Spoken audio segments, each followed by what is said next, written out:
हमें स्वाधीन समझ में आएंगे और 6 द्रव्य स्वाधीन समझेंगे तो भी हमें आत्मा स्वाधीनता से समझ में आएगा। दोनों की विवक्षा अलग अलग है। 6 द्रव्यों का जब हम वर्णन करते हैं तो उस रूप 6 द्रव्य की स्वतंत्रता को समझना है, और अकेले जीव द्रव्य की जब चर्चा करते हैं तो अकेला जीव द्रव्य है वो अन्य द्रव्य रूप नहीं होते, ये समझना है। मानी दोनों में कोई भ्रांति नहीं है।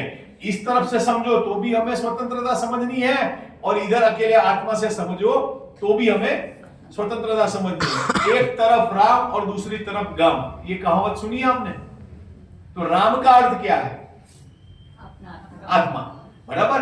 तो हमारा आत्मा एक तरफ है, बाकी का सब दूसरी तरफ है। ऐसा इन्होंने समय सार में दूसरी गाथा में भगवत कुंकुंदाचार्य देव ने कहा है कि जो जीव दर्शन ज्ञान चारित्र में स्थित है उसको स्वसमय कहते हैं, और जो जीव पुद्गल में स्थित है, पुद्गल के कर्मों में स्थित है, पुद्गल के भावों में स्थित है, उसको पर समय कहते हैं। ये गाथा है।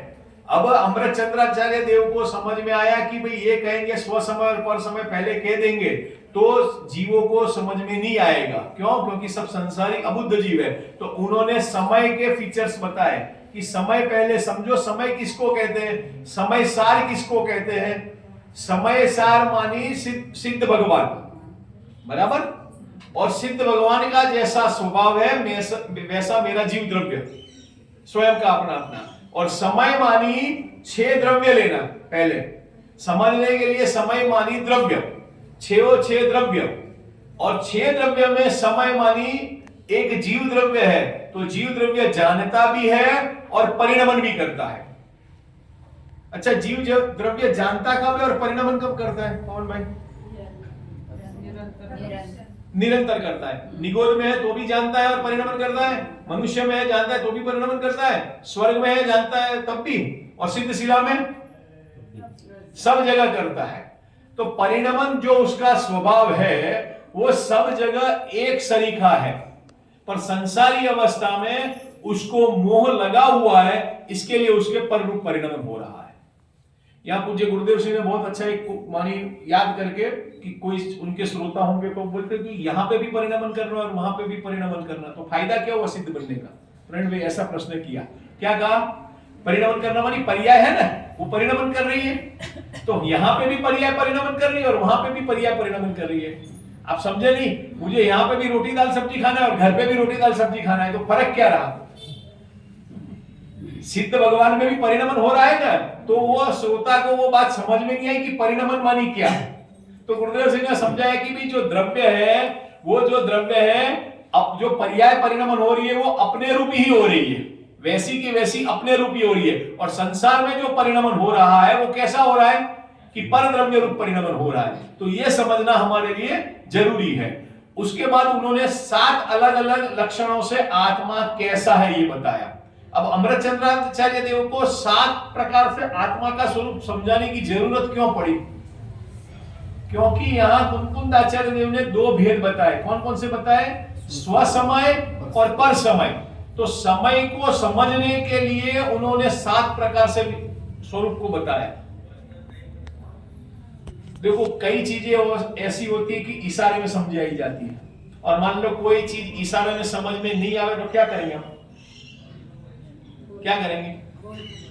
देखो, हमारा ज्ञान कितना वो है, हम व्हीकल लेकर जाते हैं तो वहां एक इंडिकेटर लगा होता है कि भाई यहां मुड़ना है, यहां मुड़ना है, दाएं मुड़ना, बराबर। और फिर मान लो नहीं समझ में आवे, कई बार अपने इंडिया में ऐसा होता है कि भी बोर्ड के भी ठिकाने नहीं होते, तो हमें 4-5 लोगों से पूछना पड़ता है तसल्ली के लिए। अपने पास गूगल माता होती है फिर भी हम पूछते दूसरे से, क्यों? क्योंकि वो उससे हम भरोसा नहीं कर सकते। वैसे ही अमृतचंद्राचार्य देव को विकल्प हुआ कि भाई यह जीव समय को समझने के लिए परेशान होगा, तो उन्होंने आत्मा के 7 फीचर्स बताए। कौन कौन से 7 फीचर्स हैं वो पढ़ते हुए अपन आगे चलते हैं। उत्पाद वय ध्रुव युक्त सत्ता सहित है। आत्मा कैसा है? उत्पाद वय ध्रुव युक्त सत्ता सहित है। कब है, कैसे है, उसका हमने कल थोड़ा सा चर्चा किया था। ज्ञान दर्शन स्वरूप चैतन्य स्वभावी है, मानी चैतन्य जो स्वभाव है इसका ज्ञान दर्शन रूप सदा है। ज्ञान और दर्शन 2 अलग अलग है। ज्ञान का काम अलग है, दर्शन का काम अलग है। ज्ञान का काम क्या है? जानना। दर्शन का क्या काम क्या है? देखना, बराबर, इतना है ना। तो हम आंख से देखते हैं तो दर्शन हो गया, और हमारी बुद्धि से सोचते वो ज्ञान हो गया। तो ये इंद्रिय है, और अतीन्द्रिय जो ज्ञान है और दर्शन है उसका स्वभाव अलग है, बराबर है। इससे मत सोचना कि चर्म चक्षु से हमने जो देखा वो ज्ञान है और लक्षण है, वो नहीं है। चैतन्य स्वभाव है वो, इसका परमानेंट रहता है, बराबर। अनंत धर्मात्मक एक अखंड द्रव्य है, मानी बंटवारा वाला है कि एक है, अनंत धर्म वाला है कि एक है। तीसरे नंबर का पॉइंट है, अनंत धर्मात्मक है कि एक है, दो में से एक नक्की करना है अभी। अनंत धर्मात्मक रूप एक है, एक में अनेक और अनेक में एक, ये कहने की पद्धति है। पर यदि हमें आत्मा को समझना है तो उसके लिए पहले अनंत धर्मात्मक है, अनंत गुणात्मक है, अनंतानंत पर्यायात्मक है, वो समझना अनिवार्य है। उसके बाद मैं एक हूं, ये सारी चीजें होने के बाद भी मैं एक हूं। मानी सभी जो धर्म है वो किस रूप कार्य करते हैं, सभी गुण है वो किस रूप कार्य करते हैं, एक आत्म रूप ही कार्य करते हैं, ये समझना है, बराबर है कि नहीं। तो अनंत धर्मात्मक रूप एक है, मानी अनंत धर्मों का स्वरूप अंदर विद्यमान है। अच्छा, अकेले आत्मा में है कि पुद्गल में भी ऐसा ही है, सभी द्रव्यों में ऐसा है, बराबर। धर्म अधर्म भले संख्या में एक है पर उनमें भी अनंत धर्म है, वो हमें स्वभाव से समझना है। पर हमें जीव का कल्याण करना है, मैं स्वयं जीव हूं, इसके लिए इस बात को समझना है। अनंत धर्मात्मक एक अखंड द्रव्य है, अक्रमवर्ती गुण और क्रमवर्ती पर्यायों से युक्त है। अक्रमवर्ती गुण और क्रमवर्ती पर्याय, ये सारी की सारी व्यवस्था मात्र अभी आत्मा में समझना है। गुण भी है और पर्याय भी है, अक्रम है इसलिए टेढ़ी मेढ़ी ऐसा नहीं है, और पर्याय है वो प्रति समय परिणमनशील है, एक के बाद एक के बाद एक के बाद, और प्रत्येक गुण की स्वतंत्र है, ये हमें समझना चाहिए। तो ये समझेंगे तो फायदा क्या होगा कि मैं जीव द्रव्य स्वतंत्र हूं। फिर से क्या कहा, मैं जीव द्रव्य स्वतंत्र हूं। जब तक मुझे मेरी स्वतंत्रता का ख्याल में नहीं आएगी तब हमें स्वसमय और पर समय ख्याल में नहीं आएगा। ये 7 फीचर्स बताते हैं, उसके बाद ही स्वसमय और पर समय हमें ख्याल में आता है। क्रमवर्ती अक्रमवर्ती गुण एवं क्रमवर्ती पर्यायों से युक्त है, स्वपर प्रकाशक सामर्थ्य से युक्त होने से अनेकाकार होने पर भी एक रूप है। देखो, ऊपर अनंत धर्म रूप होते हुए एक है, यहां स्वपर को जानते हुए अनेक रूप जानते हुए भी वह एक है। इसमें थोड़ा गड़बड़ाने का चांस है। ज्ञेय से ज्ञान होता है कि ज्ञान से ज्ञान होता है, पक्का? आंखें बंद करके करो तो ज्ञान हो रहा है, कैसा हो रहा है ज्ञान? कोरा हो रहा है, अंधा हो रहा है, कैसा हो रहा है? उजेला वाला हो रहा है, बराबर। हम वर्तमान में कौन सी पूजन में आता है, देवशास्त्र गुरु की पूजन में, आलोक ज्ञान का कारण है, इंद्रिय से ज्ञान उपजता है।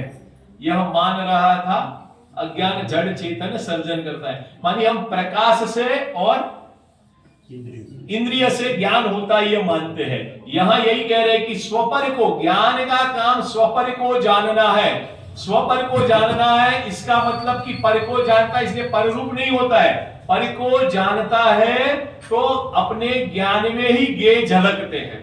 उसमें दर्पण का उदाहरण लिया है, विशेष आगे के गाथाओं में आएगा उसका खुलासा।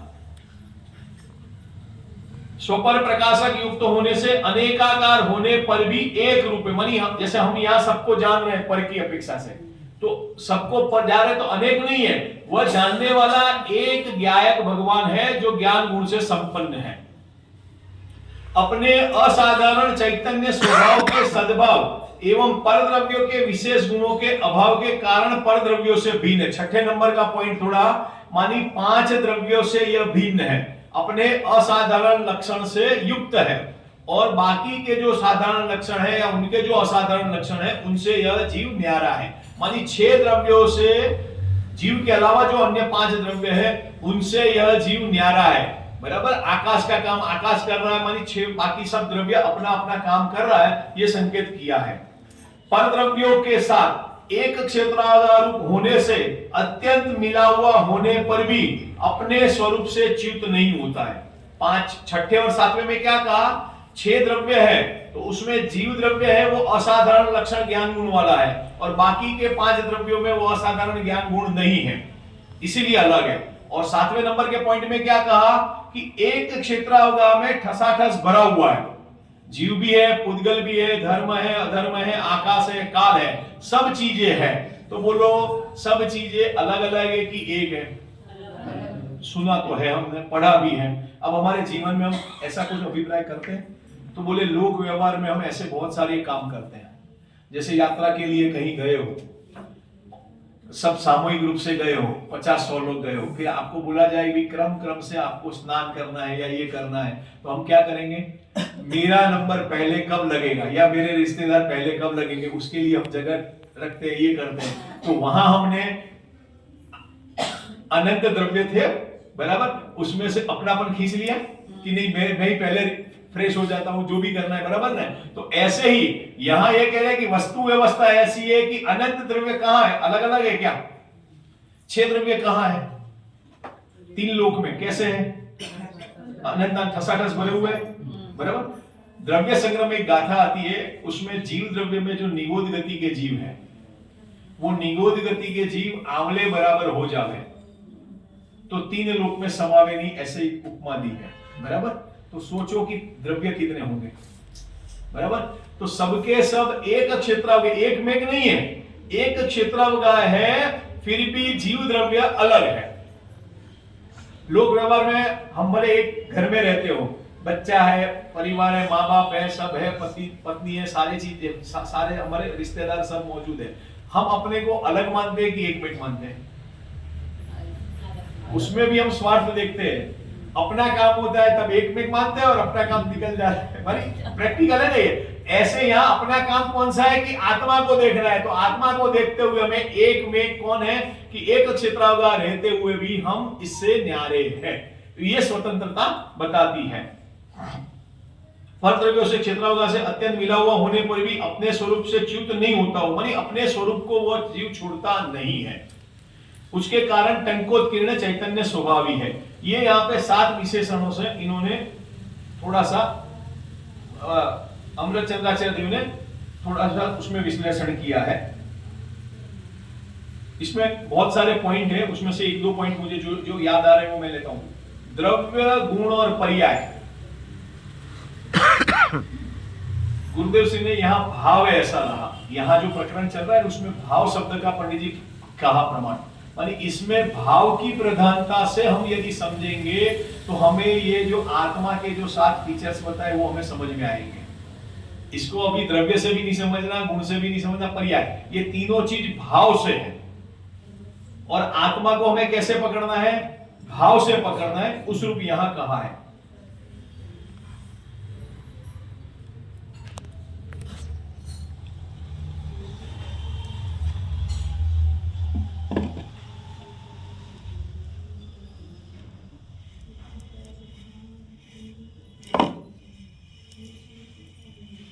अच्छा, ये जो 7 लक्षण बताए हैं आत्मा के, वो सामान्य है कि विशेष है? फिर से आत्मा के यहाँ पे स्व समय की बात बाद में, पर समय की बात बाद में। आत्मा के अभी जो 7 लक्षण यहाँ बताए वो सामान्य है कि विशेष है? विशेष भी है और सामान्य भी है, बराबर। सामान्य किस रूप से है कि आत्मा की मुख्यता से सामान्य है, और विशेष किस मुख्यता से है कि अन्य गुणों की अपेक्षा इसमें नहीं लगती है, अन्य द्रव्यों की अपेक्षा इसमें नहीं लगती है, इसलिए इसमें विशेष है। अब थोड़ा सामान्य विशेष का हम थोड़ा स्वरूप समझेंगे तो हमें थोड़ा ख्याल में आएगा। हमारा आत्मा का स्वभाव सामान्य है या विशेष है? फिर से आत्मा का जो स्वभाव है वो सामान्य है या विशेष है? सामान्य भी है और विशेष भी है। चलो बढ़िया है। हमारा दृष्टिकोण लोक व्यवहार में सामान्य पे जाता है कि विशेष पे जाता है? अब कैसे हमें यहाँ पे स्वाध्याय करने में किस एंगल से सोचना है वो देखना है। सतीश भाई क्या बोला? हमारा जो दृष्टिकोण है, अभी जो लोक व्यवहार जो चल रहा है उसमें हमारा दृष्टिकोण सामान्य की ओर जा रहा है। अभी सिद्धांत को गौण करना, लोक व्यवहार में हमारा जो दृष्टिकोण है वह सामान्य रूप से रहता है कि विशेष रूप से रहता है? नहीं आया ख्याल में भाई साहब? कौन भाई समझ में आया? सामान्य रूप रहता है? नहीं आया समझ? अरे उदाहरण के तौर पे मैं यहाँ चिखली में आया हूँ, अब मैं अपने आप को सामान्य मानूंगा कि विशेष मानूंगा? अब आप अपना अपना सोच लेना। मैं मेरे पे ले रहा हूँ, नहीं तो कोई कहेगा अभी मेरे पे आरोप लगा रहे हैं। समझने के लिए कई चीजें ऐसी होती है, बहुत छोटी होती है सिद्धांत में, पर हम समझने को तैयार नहीं है। देखो, सामान्य से विशेष बलवा ने ये न्याय कहा है, उसकी मुझे कोई ऐतराज नहीं है। अब हमें जब कुछ विशेष रसास्वादन करना है किसी भी चीज का लौकिक में, तो बोलो सामान्य रूप से करेंगे कि विशेष रूप से करेंगे? नहीं आया ख्याल में अभी भी?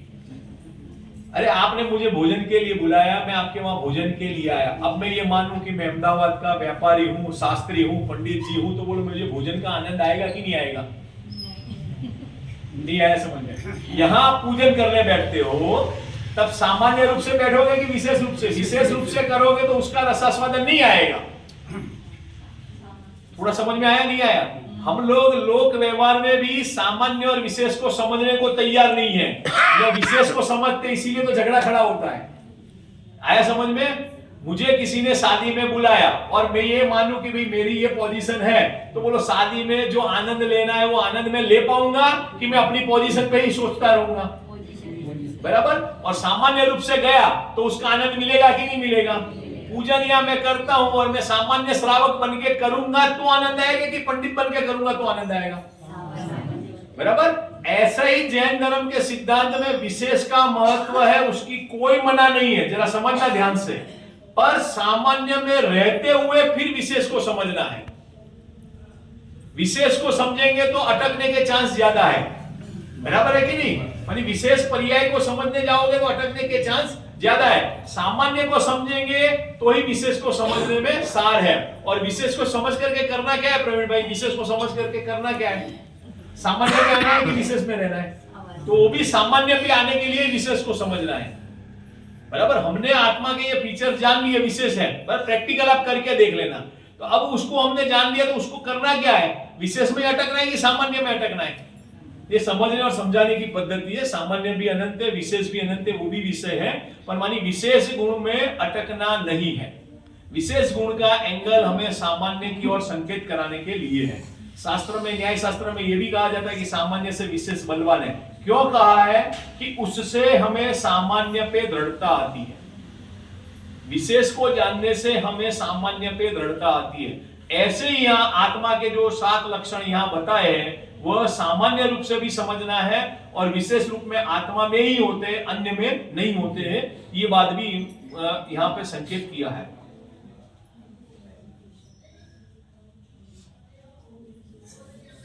अब थोड़ा आगे इसमें देखते हैं स्व समय और पर समय।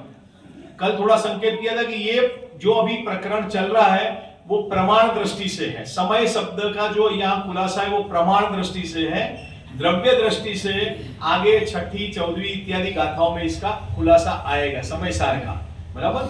यहाँ प्रमाण के विषयभूत जीव द्रव्य को लिया है, द्रव्यार्थिक नहीं के विषय या दृष्टि के विषय रूप जीव तत्व को यहाँ नहीं लिया है।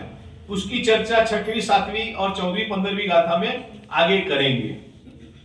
अब स्व समय और पर समय भेद क्यों पड़ा? स्व समय के कारण भेद पड़ा कि पर समय के कारण भेद पड़ा? मुख्य अपनी गाथा का केंद्र बिंदु क्या है कि जो दर्शन ज्ञान चारित्र में स्थित है उसको स्व समय कहते हैं और जो पुद्गल में स्थित है उसको पर समय कहते हैं। अब अमृतचंद्राचार्य ने सबसे पहले समय की चर्चा कर दी। अब मेरा प्रश्न है, यह समय शब्द का भेद स्व समय के कारण पर समय पड़ा कि पर समय के कारण स्व समय पड़ा? क्या उत्तर आएगा? समय के कारण। दोनों परस्पर है। स्व समय कहोगे तो पर समय आएगा, पर समय कहोगे तो स्व समय आएगा। यहां जीव के विशेषण दिए हैं और जैन दर्शन की मान्यता जीव का स्वरूप स्पष्ट किया है और अन्य तथाकथित मान्यताओं का निराकरण भी किया है। उन्होंने यहाँ पे संकेत किया हुकमचंद जी ने, पूज्य गुरुदेव सिंह ने, और जो ओरिजिनल जो ग्रंथ में अमृतचंद्राचार्य ने टीका की है, जयचंद जी छावड़ा जी ने टीका की है, उसमें अन्य मति के साथ भी इसकी तुलना की है। अब अन्य मति के साथ तुलना करने का तात्पर्य क्या रहा होगा? नैयायिक, सांख्य, वैश्य मत, चारवाक मत, सभी मतों के ये ज्ञान गुण के सारे लक्षण बताए हैं। उसके बाद उन्होंने स्व और पर की बात बताई है। तो वहां एक ही केंद्र बिंदु है। हम अन्य मति को समझाने नहीं जा रहे, समझना जरा। पर हमारे भीतर सिद्धांत में यदि दृढ़ता नहीं है, द्रव्य गुण पर्याय के स्वरूप की दृढ़ता नहीं है, और हम यदि ऐसे द्रव्य को क्षणिक मान लेते हैं या पर्याय को स्थिर मान लेते हैं, ऐसी कोई भी भ्रांति रहती है, इसके कारण हमारे भीतर अन्य मत होता है। पंडित टोडरमल जी ने 5वें 6ठे और 5वें 6ठे अधिकार में इसका विस्तार से वर्णन किया है। फिर से मैं दोहरा रहा हूं बात को। अन्य मति के निराकरण की अपने जैन शास्त्रों में बात आती है, या अन्य मत की बातें आती हैं कि अन्य मत में ऐसा मानते हैं, बराबर। तो अन्य मत का वर्णन क्यों किया जाता है, क्या जरूरत है? मान्यता है। हाँ, अपने भीतर में ऐसी मान्यता होवे तो उसके निराकरण के लिए। मानी वस्तु के स्वरूप को दोनों तरफ से समझना है, स्वमत से भी समझना है और परमत से भी समझना है। अपने बगल में कोई यदि साधर्मी रहता है तो उसके साथ कैसा व्यवहार करना, और कोई जैन नहीं है, जैनेतर कोई रहता है तो उसके साथ भी हमारा वात्सल्य रहता है कि नहीं रहता है, बराबर। तो साधर्मी के साथ जो वात्सल्य रहता है और जो अन्य मति के साथ वात्सल्य रहता है, बोलो दोनों में अंतर है या नहीं है? हो सकता है साधर्मी से विशेष अपन रखते हो, पर इतना तो मानते हैं कि भाई यह सिद्धांत हमारे लिए कार्यकारी नहीं है, बराबर। ऐसे ही जिनागम में अन्य मत का जो वर्णन है वो अन्य मत को नीचा ऊंचा दिखाने के लिए नहीं है, मात्र हमारी भ्रांति होती है, वो भ्रांति नष्ट हो उसके लिए किया जाता है, बराबर। स्वसमय और परसमय ये दो भेद समय के हैं, समय सार के नहीं है। पहली गाथा में समय सार का कहने की प्रतिज्ञा की, दूसरी गाथा में समय को कहा, और यहां फिर स्वसमय और परसमय किसके भेद है? समय के भेद। अब समय मानी कौन सा लेना, यहां 6 द्रव्य नहीं लेना, जो 7 फीचर्स बताए थे, आत्मा को ही समय लेना है, बराबर। समय सार तात्पर्य है कि जो गुण पर्यायवान जीव द्रव्य वही स्वसमय है, और पर समय में विभक्त होता है, विभाजित होता है। समय सार रूप शुद्धात्मा तो अविभक्त, मानी समय सार शुद्धात्मा तो जैसा है वैसा का वैसा रहता है। स्वसमय और पर समय जो है वो पर्याय की ओर से भेद किए गए हैं। स्वसमय और पर समय है वो पर्याय की ओर से भेद किए हैं, स्वभाव की ओर से भेद नहीं है। स्वसमय क्या है तो बोले दर्शन ज्ञान चारित्र में स्थित है, वो स्वसमय है। वो हे गे की उपादेय है, उपादेय है। पर समय क्या है? हे है। समय क्या है? समय गे है, बराबर। अब थोड़ा सा कंफ्यूजन हो रहा है मुझे। हमने क्या कहा? स्वसमय को तो उपादेय कहा, मानी वो हमारे लिए आदरणीय है, अनुकरणीय है, बराबर है कि नहीं। पर समय को छोड़ना है, ये कहा। अब समय को गे क्यों कहा? जानने लायक है, मानी आत्मा जानने लायक है, इतना ही हुआ। यहां तो गे लिखा है और समय सार हमारा ध्येय है। फिर से वाक्य पढ़ता हूं, सोचना। समय सार उपादेय है, अरे सॉरी, स्वसमय उपादेय है, पर समय हे है, समय गे है और समय सार ध्येय है। हे गे में तो समझ में आ गया कि स्वसमय है वो उपादेय है, पर समय है वो हे है। समय को गे कहा, समय को जानकर स्वसमय होना है, इस समय सार बनना है। हाँ, समय को जानकर के स्वसमय होना है और समय सार होना है, इसके लिए गे कहा। समय को हमें ध्येय नहीं बनाना है, समय सार को ध्येय बनाना है। मानी प्रमाण के विषय को ध्येय नहीं बनाना है, बराबर। दृष्टि के विषय को ध्येय बनाना है, बराबर। यही आएगा ना पंडित जी साहब? थोड़ा सा कंफ्यूजन ना हो इसके लिए फिर से दोहरा रहा हूं। हे, गे और ध्येय, 3 बातें आई। उसमें स्वसमय क्या कहा? उपादेय, मानी हे उपादेय। फिर पर समय क्या कहा? गे है, मानी जानने लायक है। और समय मानी क्या कहा? सॉरी, पर समय है, हे है और छोड़ने लायक है, सॉरी छोड़ने लायक है। और गे किसको कहा? समय को। समय को मात्र जानना है, और जान करके समय सार को ध्येय का है। हमारा लक्ष्य क्या है? डिग्री प्राप्त करना है कि आनंद लेना है? समझ में आए? आनंद लेना है तो वो आनंद किससे मिलेगा? स्व समय से मिलेगा कि समय सार से मिलेगा? समय सार से मिलेगा। कौन भाई क्या कहा? आनंद किससे मिलेगा? तो जो ध्येय हमारा समय सार है, मानी द्रव्य कर्म, भाव कर्म और नौ कर्म से रहित जो समय सार है उससे मिलेगा, ये समझना है। स्व समय को एक देश उपादेय कर सकते हैं। हाँ किसको? स्व समय को। हाँ स्व समय को एक देश उपादेय कह सकते हैं, सर्वथा उपादेय नहीं है। ये बस अभी आगे की सब गाथाओं में यही सारे विषय आएंगे। मानी एक देश उपादेय क्यों कहा जाता है, फिर सर्वथा क्यों नहीं कहा जाता है, ये सारी बातें आती हैं। इन चीजों को हमें थोड़ा गंभीरता से गहराई से समझना चाहिए। स्व समय समय सारूप ध्येय के ज्ञान, श्रद्धा और ध्यान से यह स्व समय बनता है। क्या कहा? समय सारूप ध्येय के ज्ञान से, श्रद्धा से और ध्यान से यह स्व समय बनता है। और समय सार के दर्शन, श्रद्धा, ध्यान के अभाव में मोह राग द्वेष रूप परिणति होकर यह पर समय बनता है। समय के उससे नहीं कहा प्रवीण भाई, समय सार के ध्यान, श्रद्धा इत्यादि से कहा। समय का तो नॉलेज है, पर समय सार रूप हमने उसको दर्शन ज्ञान चारित्र में रहे तो हमें स्व समय है, और समय सार रूप दर्शन ज्ञान चारित्र में न रहे तो मोह के उदय हम पर में रहे, तो उसको हमने पर समय कहा है। मोह राग द्वेष रूप परिणति होते पर समय बनता है। अतः समय सार रूप शुद्धात्मा को समझकर उसमें अपनापन स्थापित करना, उसकी ओर ध्यान करना, यह हमारा परम कर्तव्य है। इसमें एक मोह रूपी मिथ्यात्व के लिए केले की गांठ का उदाहरण दिया है। केले की गांठ कितनी दृढ़ता वाली होती है, आपने यहां पे देखा होगा। तो ऐसे ही उसको थोड़ा सा मैं भाववासन नहीं कर पाऊंगा क्योंकि मैंने प्रत्यक्ष केले की गांठ नहीं देखी, केला देखा है, इसलिए उसको मैं आपको दूसरे उदाहरण से थोड़ा सा समझा दूं। पूज्य गुरुदेव सिंह ने कई बार लिया है। एरण और सुई की नोक। एरण को मराठी में क्या बोलते हैं? जो सुनार होता है ना, सुनार, वो सोनी का काम, मानी स्वर्ण के जवेरात वगैरह बनता है, तो नीचे वो एरण रखता है, एरण ठोकने का, बराबर, जो अपन खाइंडी दस्ता जो भी बोलते हैं। तो वो एरण कितना घन होता है, कितना भी उसको टीपा जाए, कितने सालों तक टीपा जाए, तब भी उसमें कुछ हिलत जलत नहीं होता। मिथ्यात्व ऐसा है। गुरुदेव सिंह ने दूसरे एग्जाम्पल के लिए दिया है, हम पुण्य करते हैं सुई की नोक बराबर और पाप करते हैं एरण के घन बराबर। और इसमें भी ये हम समझने के लिए ले सकते हैं। मानी क्या कहना तात्पर्य है कि वो एरण है, कितना मिथ्यात्व घन है। अब वो मिथ्यात्व घन को छोड़ना, मोह को छोड़ना हमारे लिए पॉसिबल है या नहीं है? पॉसिबल है तभी तो कह रहे हैं आगम में। तो वो एरण जितना घन है, उसको कितना भी टीचो करो तो जो चीज होती है वो नष्ट हो जाती है, या उसका आकार भी बन जाता है जो बनाना चाहते हैं, बराबर के नहीं?